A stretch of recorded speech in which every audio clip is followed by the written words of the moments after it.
எதுக்கு? ஏங்க ஐயா, எனக்காக ஏன் இவ்ளோ பண்றீங்க? அம்மா, யாரும் இல்லாத காட்டுல தனியா இருட்டுல சிக்கிருக்கும் போது நம்ம கையில ஒரு விளக்கு கிடைச்சா அது எப்படி அணையாம பத்திரமா பார்த்துப்போமோ, அந்த மாதிரி சூரிய வாழ்க்கையில வந்த வெளிச்சமானே.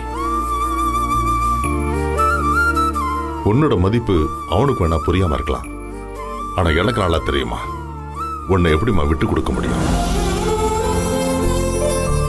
இன்னைக்கு நம்ம வீட்டுல வச்சு எல்லார்கிட்டையும் கேள்வி மேல கேள்வி கேட்டு பேசினப்போ என் மனசுக்குள்ள எந்த அதிர்ச்சியுமே இல்லை. உண்மையை சொல்லணும்னா சந்தோஷமாவும் நிம்மதியாவும் இருந்துச்சு.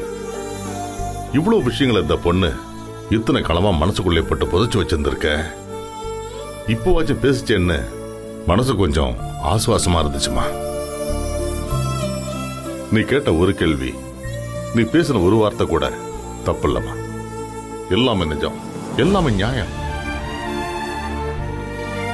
நீ என் பையன் வாழ்க்கையில வந்த பொக்கிஷமா. ஏதோ நீ இருக்கிறதுனால அவன் இந்த அளவுக்கு வச்சிருக்கான், இல்லைன்னா இன்னும் மோசமா இருப்பாமா. டாடி சும்மா இருடா.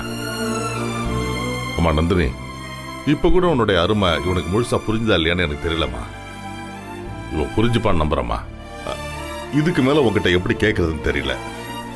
வாழ்க்கையில எல்லாருக்குமே ஒரு செகண்ட் சான்ஸ் கிடைக்கும். வாட்டி செஞ்ச தப்பெல்லாம் சரி பண்ணிக்கிட்டு நல்லபடியா வாழ ஆண்டவன் கொடுக்கிற வாய்ப்பு அது. அப்படி ஒரு 2வது வாய்ப்பை நீ சூர்யா கொடுமா. உன்னை கெஞ்சி கட்டுக்கிறம்மா.